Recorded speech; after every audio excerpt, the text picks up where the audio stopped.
오늘 우리에게 주시는 하나님의 말씀은 사도행전 21장 1절에서 16절까지의 말씀입니다. 오늘 큐티 본문입니다. 사도행전 21장 1절에서 16절까지의 말씀입니다. 함께 읽겠습니다. 우리가 그들을 작별하고 배를 타고 바로 곳으로 가서 이튿날 로도에 이르러 거기서부터 바다라로 가서 베니게로 건너가는 배를 만나서 타고 가다가 구브로를 바라보고 이를 왼편에 두고 수리아로 항해하여 두로에서 상륙하니 거기서 배의 짐을 풀려 함이러라. 제자들을 찾아 거기서 이레를 머물더니 그 제자들이 성령의 감동으로 바울더러 예루살렘에 들어가지 말라 하더라. 이 여러 날을 지낸 후 우리가 떠나갈새 그들이 다 그 처자와 함께 성문 밖까지 전송하거늘 우리가 바닷가에서 무릎을 꿇어 기도하고 서로 작별한 후 우리는 배에 오르고 그들은 집으로 돌아가니라. 두로를 떠나 항해를 다 마치고 돌레마이에 이르러 형제들에게 안부를 묻고 그들과 함께 하루를 있다가 이튿날 떠나 가이사랴에 이르러 7 집사 중 하나인 전도자 빌립의 집에 들어가서 머무르니라. 그에게 딸 넷이 있으니 처녀로 예언하는 자라. 여러 날 머물러 있더니 아가보라 하는 한 선지자가 유대로부터 내려와 우리에게 와서 바울의 띠를 가져다가 자기 수족을 잡아매고 말하기를 성령이 말씀하시되 예루살렘에서 유대인들이 이같이 이 띠 임자를 결박하여 이방인의 손에 넘겨주리라 하거늘 우리가 그 말을 듣고 그곳 사람들과 더불어 바울에게 예루살렘으로 올라가지 말라 권하니 바울이 대답하되 여러분이 어찌하여 울어 내 마음을 상하게 하느냐. 나는 주 예수의 이름을 위하여 결박당할 뿐 아니라 예루살렘에서 죽을 것도 각오하였노라 하니 그가 권함을 받지 아니하므로 우리가 주의 뜻대로 이루어지이다 하고 그쳤노라. 이 여러 날 후에 여장을 꾸려 예루살렘으로 올라갔새 가이사랴의 몇 제자가 함께 가며 한 오랜 제자 구브로 사람 나손을 데리고 가니 이는 우리가 그의 집에 머물려 함이라. 아멘. 사도행전 21장 1절에서 16절 말씀을 가지고 사명이 담대다, 사명이 담대다라는 제목으로 함께 은혜 나누겠습니다. 이곳 동남아에 좀 특이한 그런 티가 하나 있습니다. 그 버터플라이 티라고 하는 것인데요. 그 색깔이 파랗습니다. 아마도 그 타일랜드 레스토랑 가시면 혹 있을지도 모르겠습니다. 근데 그 색깔이 정말 예쁩니다. 이게 허브 종류인데 그 파란색 티예요. 근데 만약에 그 티 색깔을 보고 나는 어떻게 하면 이런 예쁜 파란색을 낼 수 있을까 고민하는 자가 있다고 생각해 보십시오. 그가 그 고민한다고 그 티 색깔을 낼 수 있을까요? 못 냅니다. 그럼 어떻게 해야지 그 똑같은 색깔을 낼 수 있을까요? 그것은 바로 그 색깔이 나오는 것이 무엇인지 찾아서 그것을 취해야 되는 것이죠. 그 티는요, 실제로 그 태국과 이 동남아시아에 자라고 있는 그 허브꽃인 그 버터플라이 피라고 하는 그 꽃잎입니다. 그것이 들어가면 마치 나비처럼 그 온 티가 다 파랗게 물들게 됩니다. 오늘 성경 본문은요, 사도 바울의 3차 전도여행을 마치고 이제 예루살렘으로 들어가고 있는 3차 전도여행의 마지막 끝자락을 이야기하고 있습니다. 1차, 2차, 3차 전체를 통해서 볼 때, 우리가 사도행전 전체를 보면 몇 가지 아주 핵심적인 굵직한 그런 이야기들을 정리할 수 있는데, 첫 번째는 예수님을 만난 부활하신 예수님의 증인들의 이야기, 그건 사도행전이죠.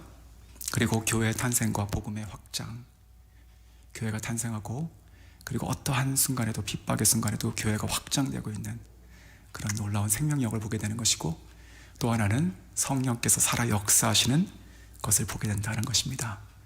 그래서 이것은 교회의 역사이기도 하고 성령의 행전이죠. 그 살아계신 성령님께서 우리와 함께 계시니 사도행전은 열린 마침으로 28장이 끝나는 것입니다.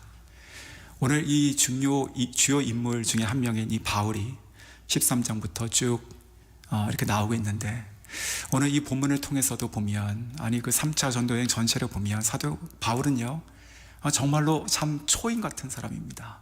담대한 사람입니다. 어느 순간에도 그리스도를 향해서 복음을 위해서 그가 갈 길을 가고 또 어떠한 핍박과 환난에도 굴하지 않습니다. 그는 늘 자기 자신의 생명을 다 들여서라도 예수님에 대한 일을 증거하고 또 복음을 전파하고 교회를 세우고 돌보는데 그의 평생을 바치고 있습니다. 그런데 그러한 사도 바울의 특별히 오늘도 이 담대한 모습들이 나오는데 그 담대한 것을 사도 바울이니까 그렇게 할 수 있었지라고 생각하면 은혜가 되다가 안 되기도 합니다.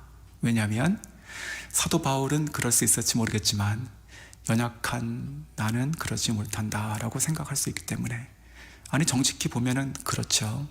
어떻게 그렇게 살까라고 하는 생각이 드는 것입니다. 그런데 사도 바울이니까 사도 바울만 특별해서 그렇게 담대했을까요? 저는 절대 그렇지 않다고 생각합니다. 사도 바울을 담대하게 만들었던 요인이 있는 것이죠. 마치 그 파란색 티가 스스로 파랄 수가 없고 그 꽃잎이 들어가지만 파란 것처럼 이 사도 바울 전체의 삶을 통해서 드러나고 있는 그의 아주 담대한 믿음의 모습들, 그 근거가 있다는 것입니다. 사랑하는 성도 여러분, 오늘 본문을 통해서 이 사도 바울이 담대할 수 있었던 세 가지 근거, 그 이유, 그 뿌리를 저희가 찾아보겠습니다. 오늘 이 말씀이 저와 여러분 모두에게, 우리 교회를 향하신 하나님의 새롭게 부어주시는 은혜가 되실 줄 믿고 저희 모두가 다 붙잡고 그렇게 나아가시는 시간 될 수 있기를 주님의 이름으로 축원합니다. 첫 번째는요, 사명이 담대다. 사명이 담대다. 자, 사도 바울은요, 저희가 알고 있듯이 처음에는 예수 그리스도와 복음을 배척했던 사람입니다. 근데 그가 그 이후에 사도행전 9장에서 다메섹 도상에서 그리스도를 만난 이후에 사도로 소명과 사명을 부여받고 그가 쭉 살아가는 모습을 볼 수 있습니다. 그런데 실제로 이렇게 한번 질문을 가져보았습니다. 어떻게 사도 바울은 그의 삶을 이렇게 일괄적으로 주님을 위해서 살 수 있었을까? 그의 삶을 드라이브 했던 것이 무엇인가? 그것이 비전이죠. 자, 사도 바울은 그의 삶 전체를 움직였던 비전이 있었습니다. 그것이 무엇이었을까요? 성경에 보면서 이렇게 저는 생각이 듭니다. 우리가 사도행전 9장에 보면 그 다메섹 도상에서 주님을 만나고 나서 예수님께서 말씀하시죠. 내가 너에게 할 일을 알려주겠다.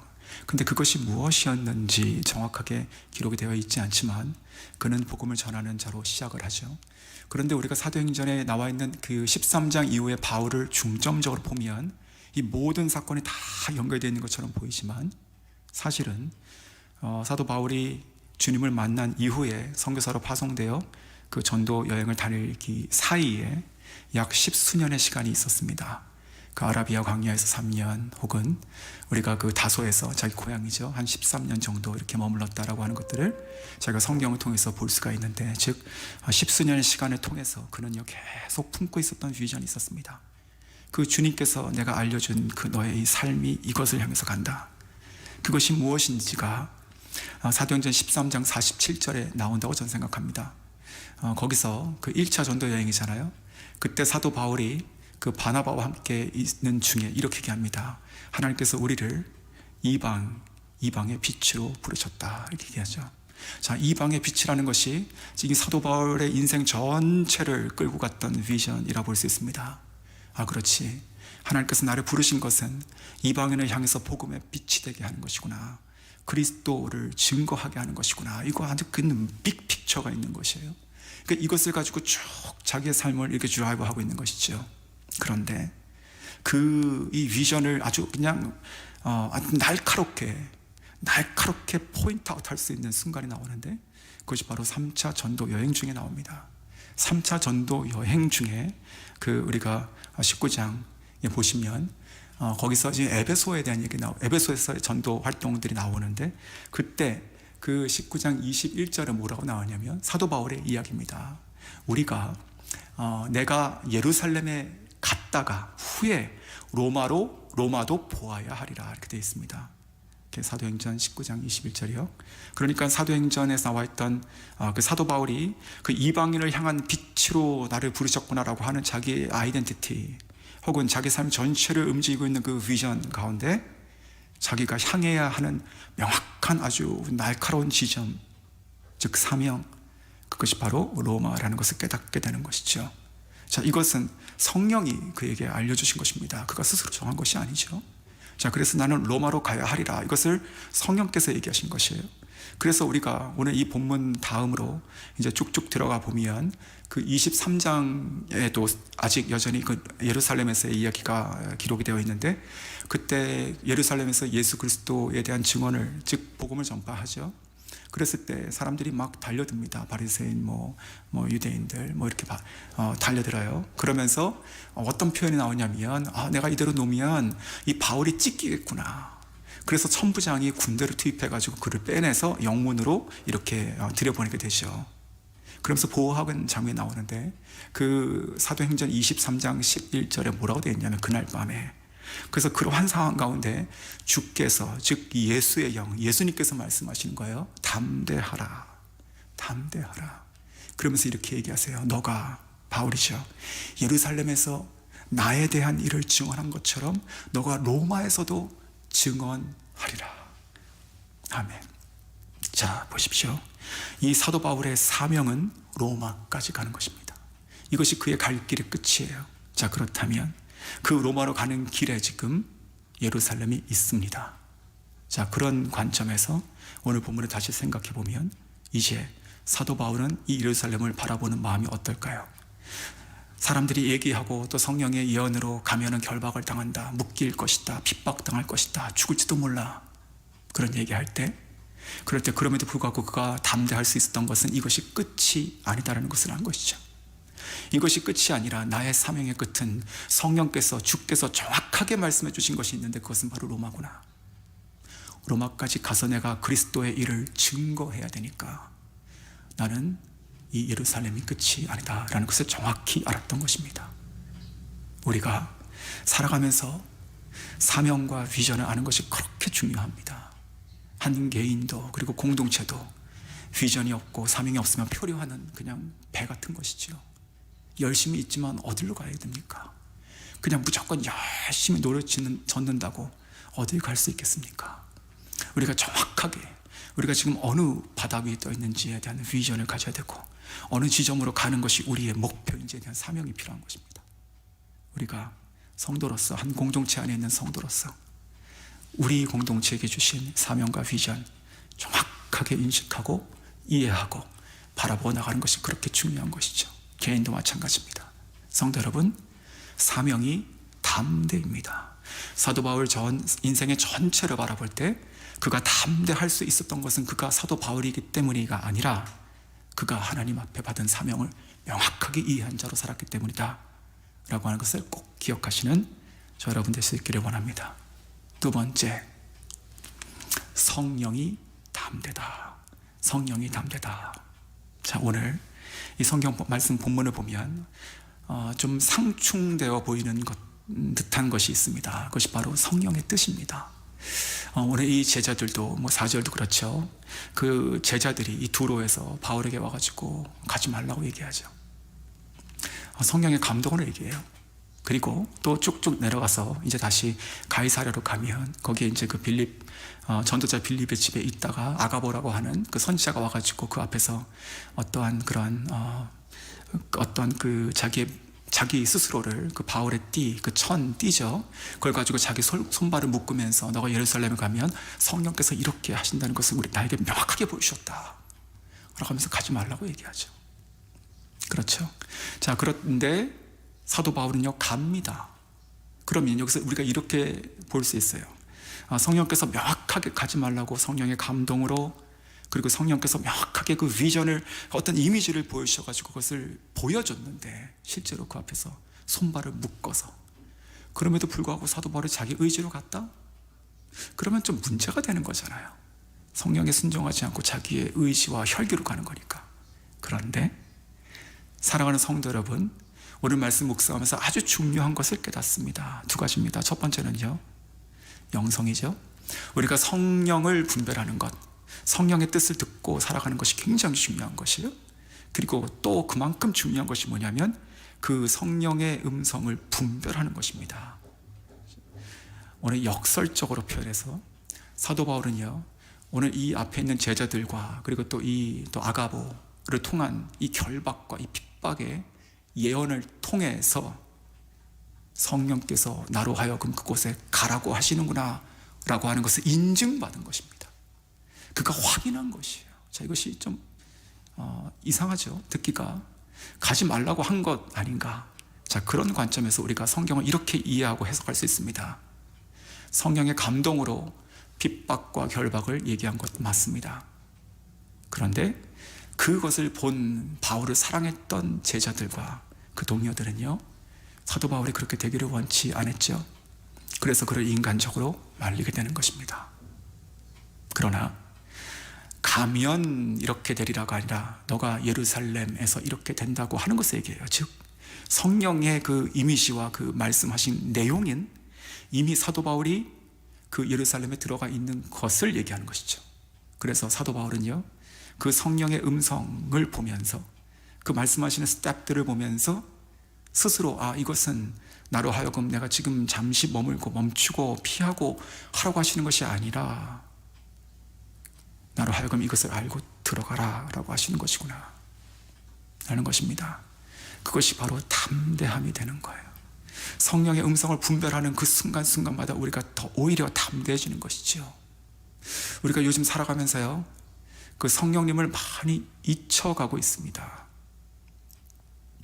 그래서 어떤 분은 책을 쓰는데 그렇게 표현해요. Forgotten God. 그러니까 우리가 다 잊혀진 하나님, 성령님이다 라는 것입니다. 성령님은 살아계십니다. 믿으십니까? 하나님이십니다. 믿으시죠? 그분은 살아서 역사하십니다. 믿으십니까? 그분은 지금 나와 함께 동행하십니다. 나의 삶을 아시고 인도하십니다. 그렇다면 저희가 그 성령님의 인도하심과 또 함께 동행하심을 우리가 늘 간구하고 분별할 수 있다면 저희들의 삶이 담대해지는 것이죠. 그래서 사도 바울은 오늘 뒷부분에 그 얘기를 다 듣고 나서 13절에 이렇게 얘기하죠. 왜 너희가 이렇게 울고 나를 만류하면서 나를 힘들게 하느냐. 내가 예루살렘에 가서 죽기도 각오하였노라. 죽기도 각오하였노라. 내가 어떠한 모양으로 지금 내 앞에서 손발을 묶은 것, 아니 그 이상의 이상이라 하더라도 나는 성령님과 함께 나의 사명의 길로 담대히 걸어간다 라고 하는 것을 얘기하고 있는 것입니다. 죽을 수 있는가? 죽을 수 있다는 마음을 가진 것이죠. 성도 여러분, 성령의 음성을 듣고 따라가는 것, 매 순간 그럴 수 있다면 우리가 담대할 수 있습니다. 아멘. 세 번째, 성도가 담대다. 성도가 담대다. 자, 오늘 이 본문을 보시면 이동을 많이 합니다. 도로에서부터 시작해서 그 다음 또 다른 곳으로 가고, 또 그 이후에는 가이사라로 가고, 또 그 이후에는 또 예루살렘으로 가고. 자, 그러면서 많은 사람들을 만나죠. 자기의 제자들도 있고, 또 그곳에 있었던 동역자도 만나고, 또 전도자 빌립이요, 애굽 내시를 전도했던 그 빌립이요, 바람같이 사라졌던 그 빌립. 그가 20년 동안 어떻게 살았는지 궁금하지 않습니까? 그가 딸을 낳고 결혼하고 딸을 낳고 산 것이죠. 그래서 그 빌립 집에서 수일을 머물고, 또 아가보라고 하는 선지자도 만나서 같이 교제하고, 또 그 이후에 구브로 출신의 그 나손이라고 하는 사람도 같이 동행해서 또 예루살렘까지 여러 명이 같이 동행해서 내려가고, 예루살렘에 가니까 그 형제자매 나와가지고 이 사도 바울을 영접했다라고 하는 본문까지 이어지는데, 이것이 바로 사도 바울의 담대의 근거가 됐던 것이다 라고 저는 믿습니다. 이 성도들이 같이 교제하고 머물고 하나님에 대한 것을 나누고 기도하고 했던 그 순간순간들이 그에게 새로운 힘과 에너지가 됐던 것이죠. 그 중에 하나 아주 좋은 예가 오늘 4절에 나와 있는 것인데, 그 두로에서의 그 바울의 제자들이요, 성령의 감동으로 핍박이 있으니까 가지 마세요 라고 하잖아요. 근데 그리고 나서 결국 떠나죠. 근데 떠날 때 4절을 보시면 바닷가까지 나와요. 배 타고 갈 때. 그러면서 마중 배웅을 쫙 나와가지고 거기서 찬송을 합니다. 그 찬송을 하고 무릎을 꿇고 기도합니다. 그렇게 보내져요. 그 이후에도 또 하루 머물고, 또 빌립 집에서 수일 머물면서 그 놀라운 이야기들을 만나겠죠. 그리고 또 아가보의 그 비전을 봤을 때는, 예언을 봤을 때는 같이 있었던 동행한 자들, 바울 팀입니다. 이것은 그들도 말려요. 가지 말자. 근데 그리고 떠날 때는 같이 쫙 내려와가지고 같이 들어갑니다. 그리고 그것을 기다렸던 자들이 영접하고. 여기서 질문입니다. 사도 바울이 지금 예루살렘으로 왜 가고 있습니까? 지금 부흥 집회 강사로 초청받았습니까? 자기 집 고향에 지금 복귀하는 것입니까? 아니잖아요. 전혀 다른 행로예요. 지금 가면은 결박당하는 거예요. 고난당하는 거예요. 그런데 오늘 이 모습들은요, 완전히 정말 하나님의 종을 향한 많은 사람들의 기도와 찬송이 있다는 것이죠. 성도 여러분, 이것이 오늘 이 사도 바울의 말을 담대게 했던 또 하나의 어떤 근거고 비밀입니다. 우리가 서신서를 보면 맨 뒷부분에 보면 누구에게 안부를 전하고 또 누가 안부 전하고 뭐 그런 말이 너무 많잖아요. 그 사람들이 다 일일이 누군지도 몰라요. 저희는 특별히 로마서 보면 마지막에 너무 많은 사람들이 나와요. 설교도 잘 안 하게 됩니다. 뭘 얘기할지도 모르겠어요. 그런데 중요한 것은 이 사도 바울의 인생 가운데 그런 사람들이 다 별과 같이 빛나는 사람들이었다는 것이죠. 그 한 사람 한 사람이 다 그곳에 있었기 때문에 사도 바울이 거기까지 갔고 또 그 다음으로 갔던 것입니다. 성도가 성도를 담대케 합니다. 한번 옆을 바라보십시오. 누가 계시죠? 그분이 나를 담대하게 하는 사람이에요. 그리고 내가 그분을, 내 옆에 있는 분을 담대하게 만들 수 있습니다. 구원은요, 개인의 믿음으로 구원받습니다. 그렇지만 신앙생활은 공동체입니다. 이건 아주 명확해요. 이것이 교회예요. 교회를 떠나가지고 우리가 신앙생활을 온전히 할 수 있는 사람은 없어요. 예수님밖에. 교회라고 하는 것은요, 공동체입니다. 반드시. 근데 우리가 다 연약함에도 불구하고 공동체가 되어서 우리가 누리는 것이 무엇이냐? 바로 이와 같은 담대함, 그리고 에너지, 그리고 성령의 불이 일어나는 것이에요. 같이 있을 때 찬송하고 교제하고 떡을 나누고 기도하고 같이 격려하고 동행하고 얼마나 멋집니까? 제가 이곳에 프롬펜에 있는 교회에 있는 성도들 몇 명을 데리고 이 캄보디아 맨 북쪽에 있는 그 프로빈스가 있습니다. 그 뿌레아위히어라고 하는 프로빈스인데 그곳으로 단기 비전 출입을 떠난 적이 있습니다. 그때 3명의 지체를 동행했어요. 그곳 출신의, 그곳을 잘 알고 있는 한 형제, 그리고 어린이 사역의 뜻이 있는 한 자매, 그리고 건축가로 일하고 있는 또 하나의 한 성도, 이렇게 3명이 가서 우리가 그 지역을 탐방하고 그 지역의 한 로컬 처치를 방문해서 함께 교제하며 혹 우리가 성령의 감동으로 인해서 하나님께서 도우라 하시는 것이 있다면 무엇인지 한번 기도하는 가운데 여쭙고자 그런 마음으로 갔었어요. 가가지고 그 판자로 된 교회 건물인데 나무 교회죠.